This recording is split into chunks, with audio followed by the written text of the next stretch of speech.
Dito na po kami sa may bukid mga kabaryo, pero maglalakad pa kami pababa.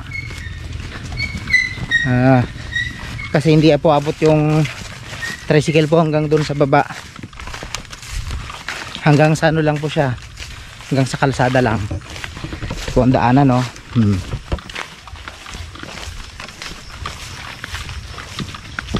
Medyo malayo-layo din.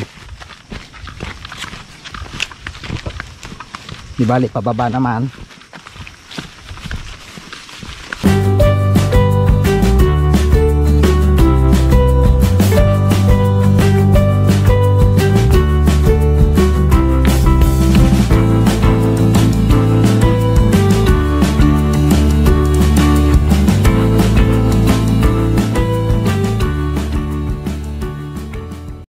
Ito po yung gate mga baryo, gate ng lote. Ayan, nandito na po tayo sa may bukid mga baryo. Ito na po yung lote. Ayan, ito na po siya. Ginawang basurahan na dito, mga pampi-pampers pa, mabihira. Ito na po mga baryo, kita nyo naman kasukal. Oh, daming talahib na. Oh, tas may mga pinagtayan ng mga kalabaw dito. May nagpastol yata ang kalabaw dito. Ayan, oh. Masukal na po, ang daming makahiya. Mga talahib po yung mga matatangkad. Ang dami. Tapos dun po tayo sa may bahay. Wala po nakatira dyan. Hindi na ho makita yung mga tanim. Ito, gaya nito, tanim po yan yun, rambutan. Dahil makakapal na po yung damo, hindi na ho masyadong makita yung mga tanim. Malawak po to. Malawak to. Ito po yung bahay mga kabaryo. Bahay na sira-sira na. Ayan, oh. May poso po dito kaso hindi po nagana kasi hindi man nagagamit. Dito na po tayo sa bahay.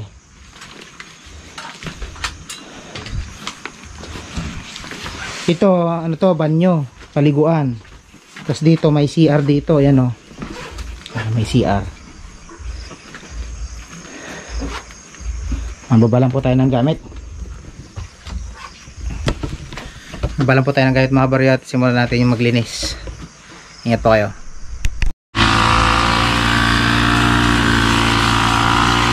Kaya mga baryo, start na po. Pakita ko po sa inyo yung mga ibang tanim. Gaya po nito. Ito tanim, rambutan po ito. Kaso tingnan nyo po yung kulay niya, nag-yellow po. Ayan. So dapat kailangan natin tanggalin yung mga nandito kasi kaagaw niya po yan, eh. Ayan mga ito. Tanggalin natin. Pinisan natin yung sa paligid po ng puno.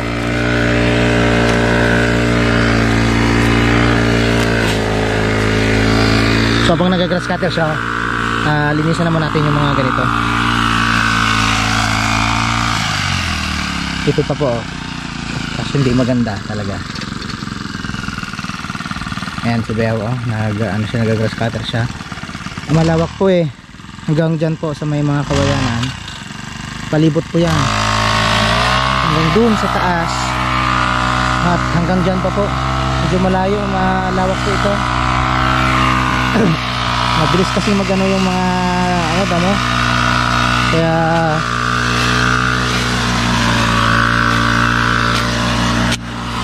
mabilis lumago. Ayan, so ano muna tayo mga kabaryo, linis muna tayo. Mamaya po ulit. Ingat po kayo palagi. Kain po tayo tanghalian. Ang ulam po natin, tilapyang sinabawan. At meron tayong inihaw. O, diba? Tapos umuulan po. Bira naman, oh. Umuulan. Nakakabasa na yung ulan niya, eh. Kain muna tayo.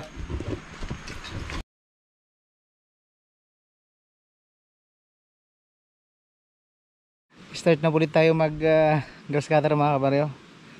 Mainit po dito kaya dito na natin nilalagay yung camera sa dito sa taas. Ano po? Ayan mga kabaryo, katatapos nating mag grass cutter. Si Bayaw naman doon. Bali hanggang dito, hanggang dun sa dulo na ano na namin yan. Tapos dito naman hanggang dun sa dulo. Pa letter L po. Ito pa, tutirahin mo pa namin yun hanggang dun. Madami pa po eh. Ay.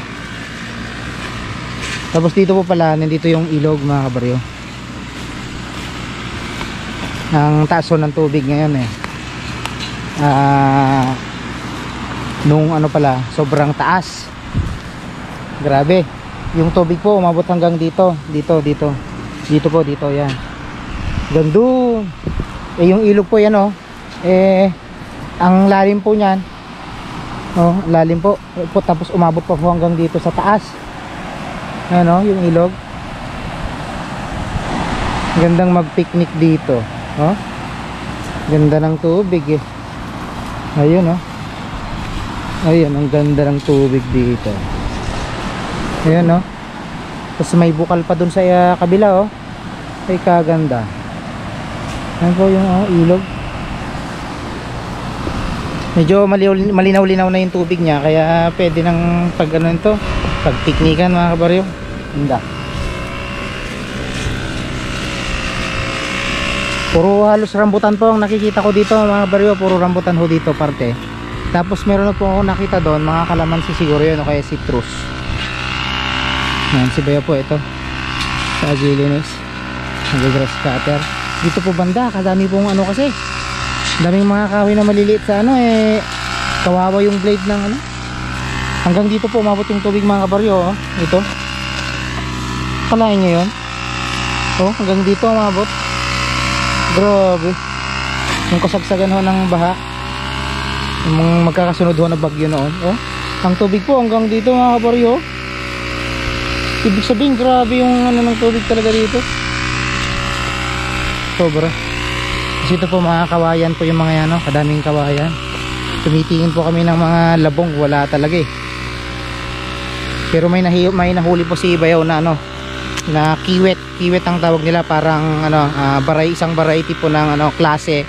Isang klase ng igat, gano'n. Pero maliliit.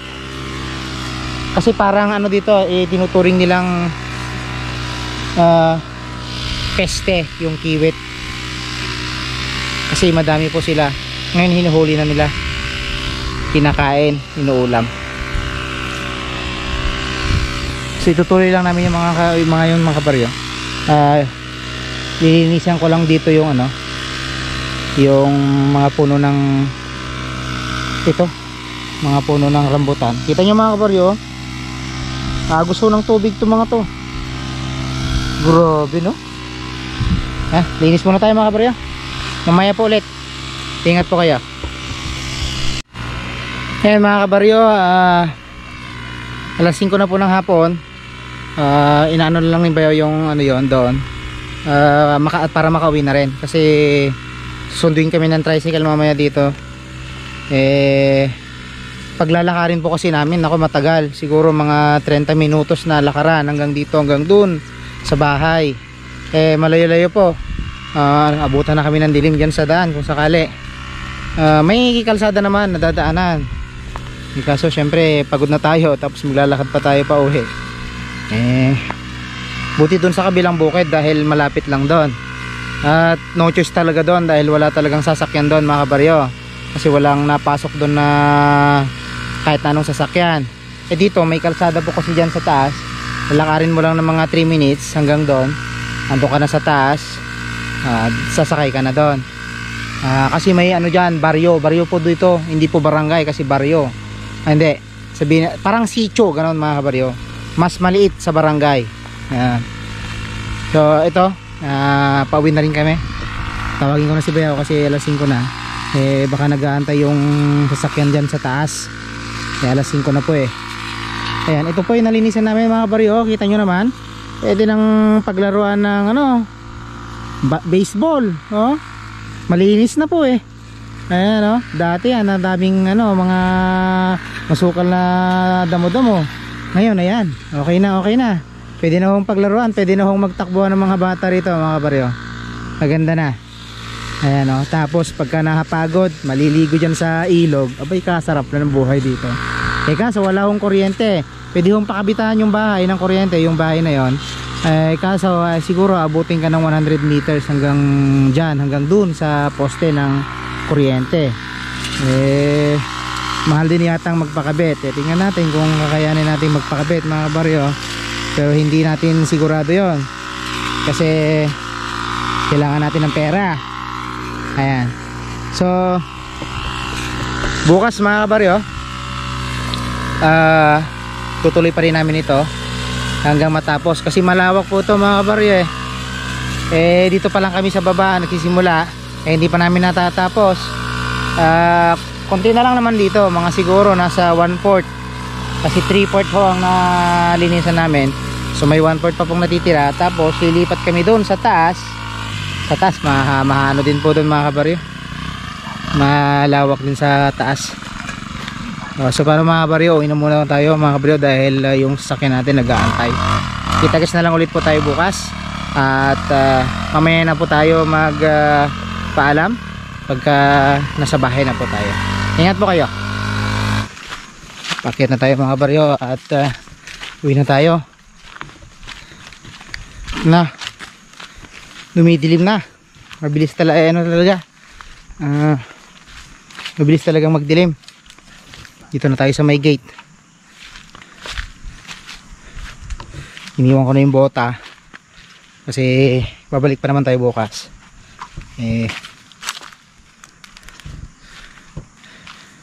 Siya pang dadalhin natin bukas, kaya yun, balik na natin, ay iniwan na natin.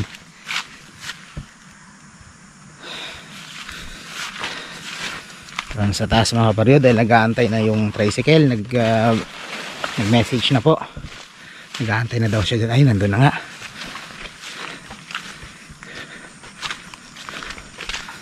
Nakabagod mga kabaryo, hindi pa tayo nasasanay sa mga trabahong bukid, pero ayos lang, kaya naman. Ito ba no, kahit na matagal tayong hindi nagtrabaho sa bukid, kaya naman.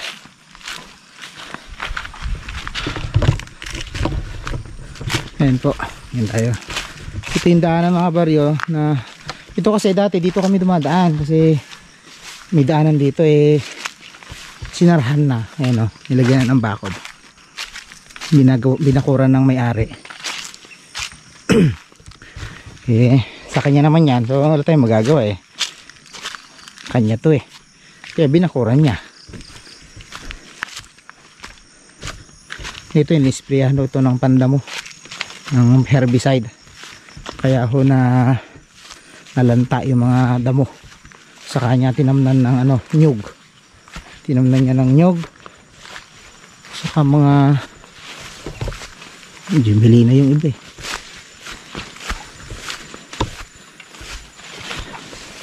Pwede ho dito ang sasakyan, kaso yung motor lang single, tapos mahirap pang umakyat dahil kaganito na madulas.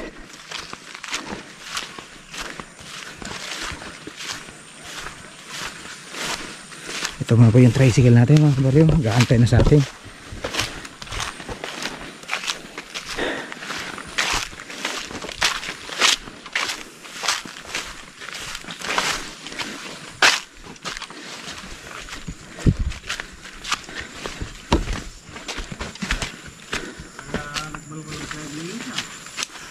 Dito na tayo sa bahay mga baryo at nakaligo na rin tayo. Ayan.